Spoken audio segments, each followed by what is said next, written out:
Good morning guys! Today is a Thursday. Ang oras na natin ay 10:15 ng umaga. And obviously, nakabihis ako. Actually, tapos ko lang mag-prepare ng mag-makeup, I mean. Kasi lalabas ako. Punta akong Green Mall. Parang may nag-text. Okay. Yeah, ito yung aking suot. Tapos ko lang mag-makeup, guys. Hindi ko na siya na-videohan. Kasi, wala lang. Magmamascara ba ako? Parang tinatamad ako. Hindi ko lang kung napakita ko na to sa inyo. Meron akong bagong mascara. Well, hindi na siya bago sa market. Pero, kakabili ko lang siya last month. Yeah. Nung Prime Day. Nabili ko to sa Amazon. So, iyan.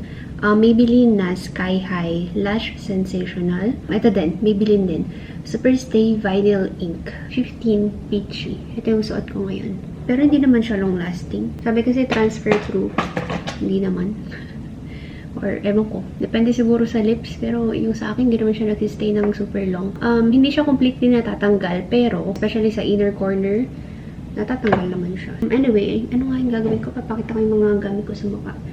So, first, ito. No Shine na mattifier from Quick FX. And then, nag-concealer lang ako. Easy & Co na active concealer. Ang tagal na nito. Feeling ko expired na rin to. Dala ko pa to noong 2022. Nung pumunta ako dito. Galing pang Pinas. Yeah, feeling ko expired na to. Pero, yeah, ginagamit ko pa rin siya. Kasi, hindi pa ubos. Ang dami pa. O2O na powder. Galing to ng Pinas din. Last December. Hindi ko pa siya nauubos.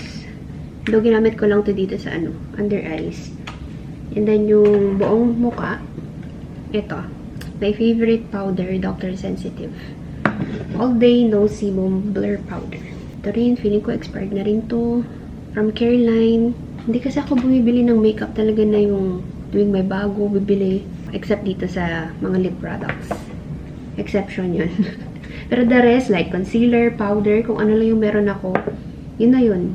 Ito nga, diba? Ano na, expired na. Ito, feeling ko expired na din to. Ito rin, ang tagal-tagal na. Siguro kung matagal na kayo dito sa vlogs ko, yung mga pinapakita kong makeup, nakikita nyo na siya na yun na yung gamit ko ever since. Maganda yung part na to sana, yung manipis. Pero wala na, yan na lang talaga siya. Kita nyo pa ba? Pero since wala na, dito ako sa kabila. Actually, paubos na rin. Ganyan yung tip niya. Yung shade nito is Almond. Ewan ko kung meron pa nito sa market. Tagal-tagal na rin yan. And then last is Mist. Ito na rin nag-iisa kong pang finish ng makeup. Lux Organics Shine Free 3 Times Matte Ultra Fine Mist. Pag umuwi kami ng Pilipinas, isa to sa mga gusto kong bilhin. Gusto kong mag-stock ng ganito. Yun lang actually. Yun na yun. Hindi na ako magmamaskara. Tinatamad na ako. Maglagay lang ako konti nito sa aking buhok. Yung hair shadow, nabili ko to sa Temu. Color black siya. So, meron siyang maliit na sponge. May maliit na mirror din. And then, yung powder mismo. And then, nilalagay ko lang siya dito sa may harap. Kasi, yun, parang bald spots.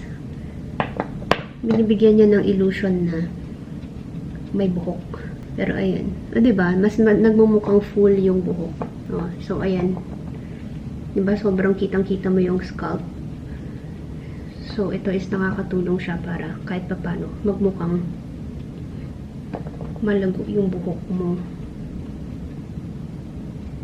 Parang hindi masyadong halata sa camera, pero yan. Okay na yun. Okay. So, that's it. Naligo ako pala, pero hindi ko binasa yung buhok ko. Nag-dry shampoo lang ako. Paubos na to. Yung gamit ko ngayon is Dry Freeze The Freeze from Batiste. Batiste ba o Batiste? Batiste yung tawag ko dyan. Nga pala, kaya ako pupunta ng Green Mall kasi bukas na yung bagong Brands Furless. Kasi nakita ko siya Wednesday or Thursday, mga ganun, na magbubukas siya August 3. So, nakaano na sa utak ko na, magbubukas siya. Gusto kong puntahan. Opening yun yung August 3. Eh, nung andun na kami, punta kami ni Ed ng gabi. Wala. Closed naman siya. So, nung binalikan ko yung post nila, kasi nakita ko yun sa IG, Instagram ng Brands Furless. Wala na yung post na opening na August 3. But anyway, that happened. And then, itong, I think kahapon or nung isang araw lang, nakita ko na yung bagong post nila na open na nga daw. Tapos may video na. So, sure na na-open talaga. And feel ko rin talaga lumabas kasi gusto ko mag-check ng mga pangpasalubong. And sakto, merong on-site si Ed. Sabi niya, labas ka. Nag-check ako online. Meron akong nagustuhan na sweater. Hindi ko lang alam kung makikita ko siya sa store. Tig 27 lang siya. Parang magenta yung kulay. Or ano ba yan? Dark pink. Perfecto kapag nag-winter na ulit. Sana meron akong makitang pampasalubong para less na yung iisipin ko. So, ito yung suot ko. Yan, first time ko siyang isusuot. Galing din to ng Brands for Less, guys. Long sleeve siya. Pero, parang trip ko siyang isuot na ganyan. May garter naman kasi. Yun nga lang. Medyo mababa yung likod. Tsaka kasi yung likod ko ang dami kong mga pimples dyan. Pimple marks, I mean. Anyway, ayan lang. And then pants. Brown pants. Bag. Ito yung dadalhin ko. I'm gonna bring sunnies kasi maglalakad ako.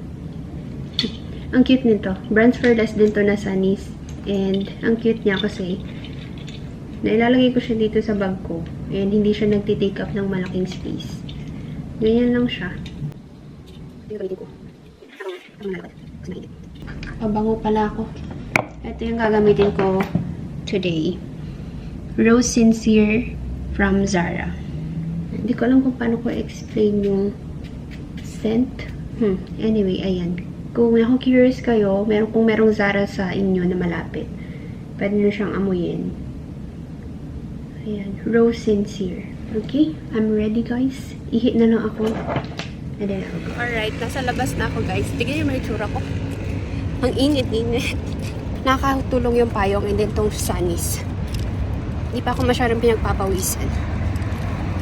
Pero mainit. Very humid. Very dry ng hangin. Pinibilisan kong maglakad para makarating na tayo dun sa mall. Ayan, nilalakaran ko. Sorry kung maingay ha kasi kabindahan tayo mga sasakyan. Pero ayan. Malapit lang naman siya kung tutuusin. Yung lang talaga, init ang kailangan mong tiisin. Kung maglalakad ka, pero ayun nga, pwede namang mag-bus. Pero kasi, medyo malayo-layo yung iikutin kapag magbabas. Compared kung lakad lang. But anyway, yan. May entrance dun. Dun ako papasok.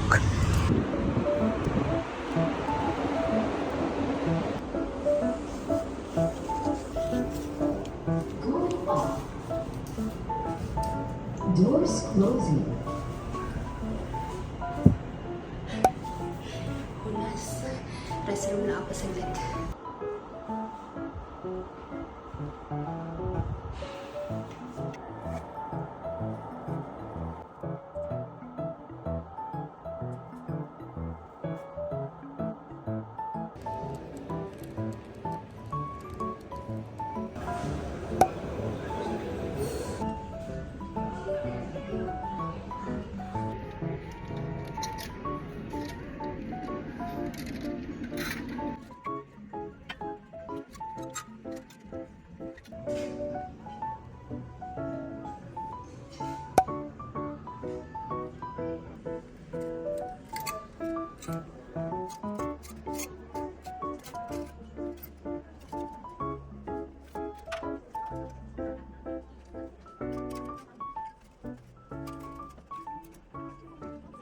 Okay. Pinalabas kami nila ate. May inspection daw na gagawin. Hindi ko alam kung anong nangyayari. Pero kinuha muna yung mga items. Tapos pwede ko daw balikan mamaya. Sabi ko, matagal ba? Mga 15 minutes siguro. Hindi pa sure. So, sabi ko, sige, ikot na lang muna ako. And then, balikan ko na lang. Sabi niya, okay ma'am, no problem. So, hindi ko alam kung anong inspection yung gagawin nila. Anyway, punta ako sa ibang store muna habang nag-aantay.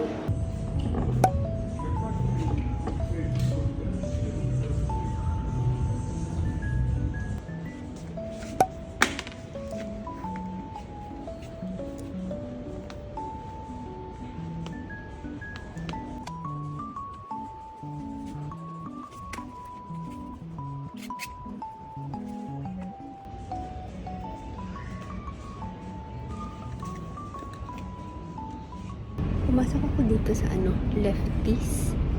Ito siya. Wala masyadong tao. So, pumasok na ako.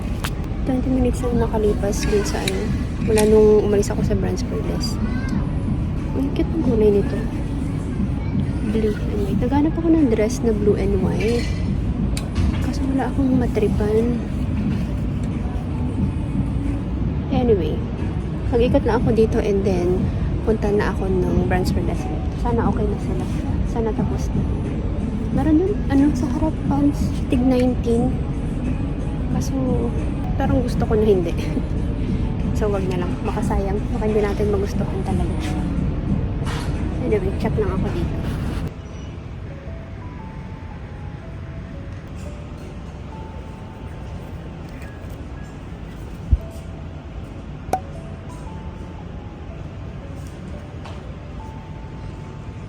In fairness, ang dami nakasale dito sa Lefties. May tig 15, 12, yung sweater, 12. Tapos meron akong nakitang pants, 25. Pero hindi ko sure kung gusto ko siya. Try ko sa fitting room. Pero 25 na lang. Pero mga pang lamig. Itong mga sweater nila, tig 12, 15.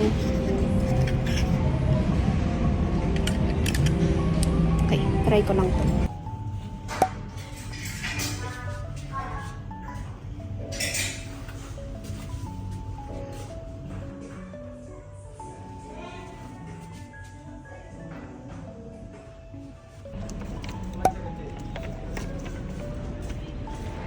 Kagaling ko sa Brands for Less, kaso yung roll-up door, naka-half siya. Sakto may security doon. Tapos tinanong ko ng oras magre-resume.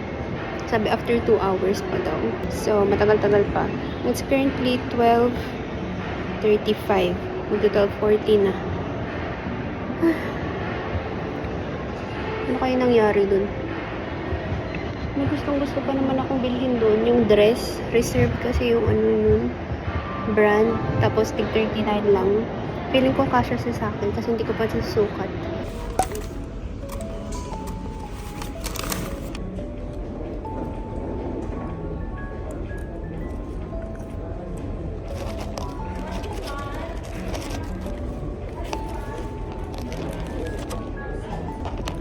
Tapos ako sa Carrefour place. Dito ako sa pinakataas. Sa food court. Sarap. And then, water sa Carrefour. O, diba? Para makatipid. Ang sarap ng fries. Ang init pa.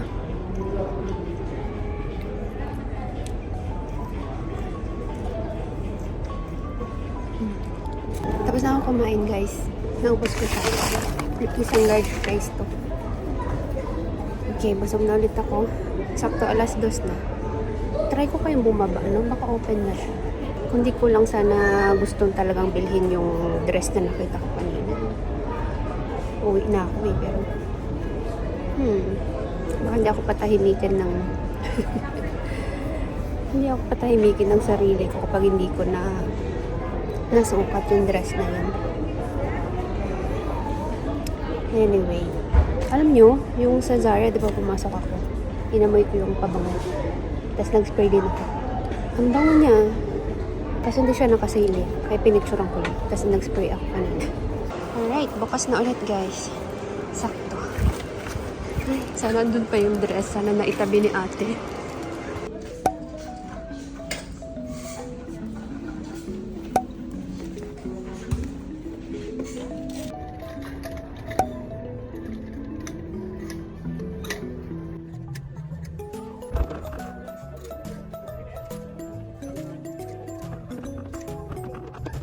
Uy guys, ang cute nito.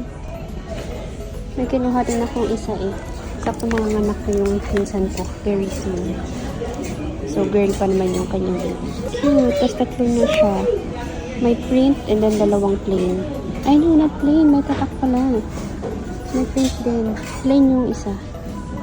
Yung malaki na yung kinuha ko para sakto lang. Kasi lalaki pa naman siya. Ano to pang 12 to 18 months. Diba? Cute. Ang Ito naman, super liit nga lang niya. Pero ang cute-cute, oh. Naghahanap ako ng iba para sa pinsan ko naman. Na baby din. Kakawan niya lang ata. So, naghahanap ako ng para sa kanya naman.